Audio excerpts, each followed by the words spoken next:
for the project, we're gonna use this type of glass and graphite strips mosaic. It's a very cool material. This one was purchased at Lowe's over here in the United States.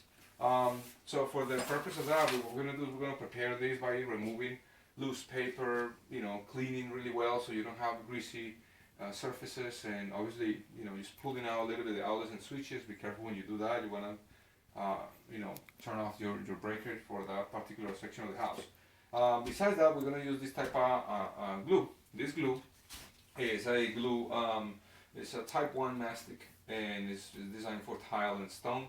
Really good to work, actually dries fairly quick. And also once we finish with that, we're gonna use an eighth of an inch triangular trowel. It's kind of like what I have over here, so it's triangular, it's not that big.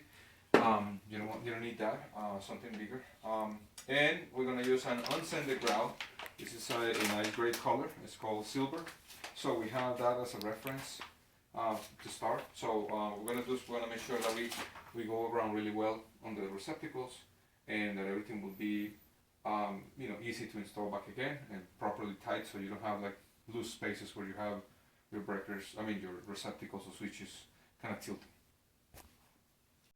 So when you want to install this type of tile or mosaic, you want to make sure that you have the same pattern, interlocking pattern, on the next one that you're gonna have, because if you make a mistake, this side is not exactly the same side. If you flip it, you're gonna have trouble. So it's always gonna be in a particular pattern. For this case, right in that corner, what we're gonna do is we're gonna cut with a wet saw.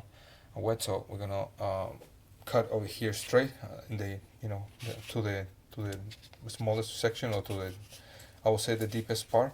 So we have a straight line, and we can start from zero all the way over here, and then here we will finish it up properly with a little strip. Well, and as you can see, we are continuing with the installation. It's already there. I mean, as long as you apply the material, with the trowel, you apply the material by sections, and you can actually be progressing little by little. You're gonna get to some areas, especially with this, that you may not want to just throw away $10-12 in a piece, but you have a lot of leftovers, so you want to just start making sure that they're all kind of get all stacked up correctly there, and that's it. In some cases, the upper cabinets and the bottom are not level, so at the end we cut these little pieces a little bit narrower, and we use this as request from my customer to make a little step type of thing. Use these verticals to make it look a little different. But that's how we continue. We're gonna clean the excess grout. Not grout, but adhesive, and then we let it dry and apply the grout. Right now we have our graphite and glass tiles dried.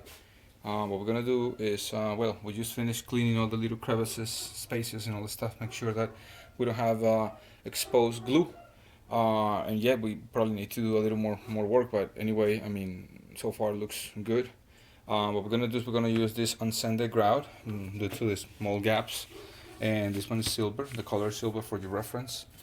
And this is actually, instead of water, we're gonna use this cold grout boost, which is an acrylic, like a liquid acrylic, and we're gonna mix it up properly. Be careful when you're mixing too much of the material, will make this thing like a soup.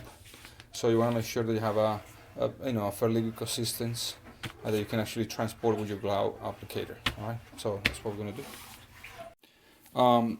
The grout was mixed. Obviously, you gotta maintain the proportion. Make sure that you don't do it too light or too heavy, too thick.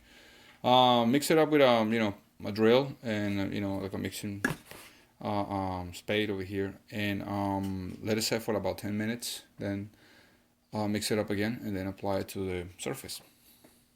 The grout was applied and cleaned a few times, but still, we need to maintain the balance of cleaning it and making sure that all the little joints are filled correctly. Sometimes you may find some little crevices that are missing or whatever. That's normal. You just kind of go over with some extra material and start filling them up. So it's gonna take a few times, cleaning it before we can truly say that it's ready for use. All right, this is the last part of the project. showing it to you.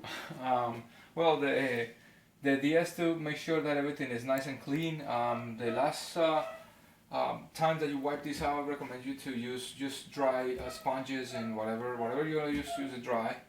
Um, Make sure that the lines are nice and thin. You don't want to be exaggerating the bottoms and the corners. Now we put this beautiful outlets on the walls. This one has actually a USB port over here as well. The switch for the lights on top. And that's it. Just make sure that everything is nice. You're gonna maybe bump into little areas, especially when you're working with slates or graphite. So you need to clean it up. Almost with a little a toothpick or a razor or whatever, razor blade. But it's beautiful. I really like it. I hope you have an idea now how to use these backsplashes and how to install them. So thank you so much for watching. I'm going to be adding this to a list of backsplash projects. And I'll see you in the next one. If you're not a subscriber, please subscribe, share it with your friends, and like it. Okay? See you in the next one.